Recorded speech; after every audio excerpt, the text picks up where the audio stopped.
ผสมมันก็เท่าครับ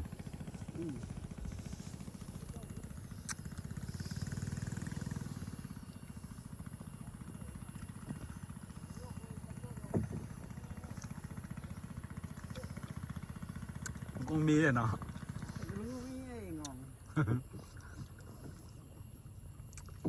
เราใส่เบ็ด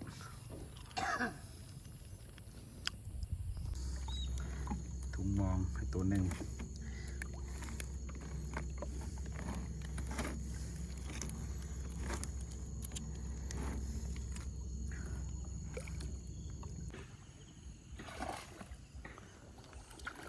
ยามมองมาแล้วคุ้นเลยหันคุ้นบุ๊กนี่คุ้นลามอ๋อแหลมบุตรจิกโตเหงื่อยังบ่ร้อนเถอะวะ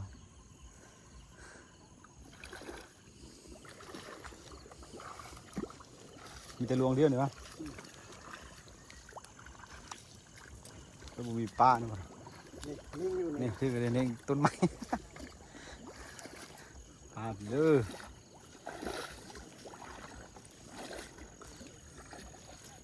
เบ็ดคือปานเบ็ดเต้วะมับนุก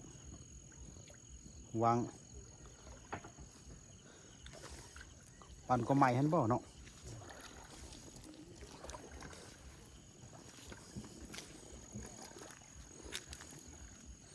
บัวทึก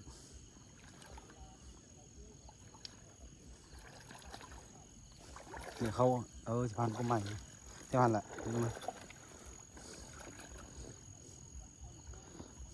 ปลาอย่างวะไอ้หันวะเจอไม่ขอยืดบ่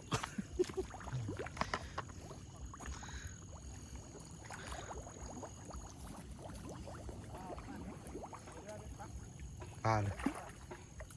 ปลาลาดได้เนาะ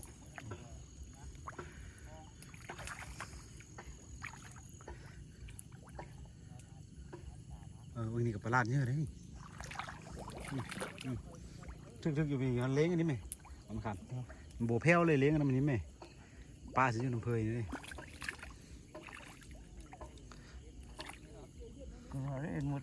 ยังมุดดูหนึ่งลายปลาลาดสองลายโอ้ตัวนี้ตัวใหญ่ตัวนี้ดูยังมุดตัวนี้ปลาเนี่ยปลาเท่าตัวนี้เบ็ดสาวยังมุดตัวนี้นะไปทึกว่าตัวนี้ไงแม่นป่ะโอ้เป็นหัวเลยว่ะซ้อมมาได้เลยพันก็ใหม่มันยกไม่ได้คาดเลยเสียวขึ้นแล้ว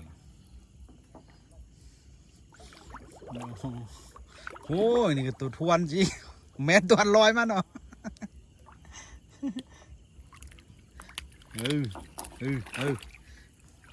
ยังมาดูมึงตัวนั้นมาดูตัวข้างๆนะตัวเยอะเลยว้าเจอของแท้แล้วโอเคเนื้อได้บ่นี่ลุดได้ไหมลอยขาจะซูบหนุ่งนี่นะน้ำ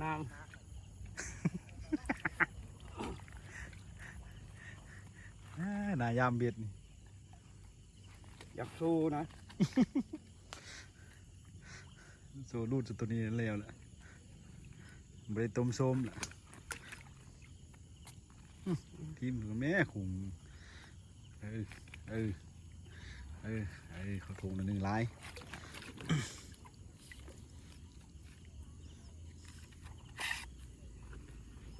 ตัดได้บ่เบียดอ่ะไม่ตัดทีตัดคอวะ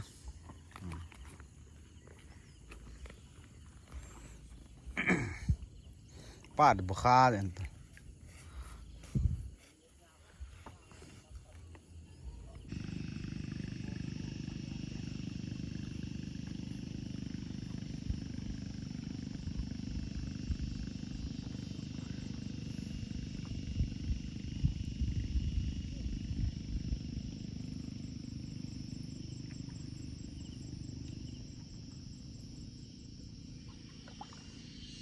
มันนี่มาน3-4 ตัว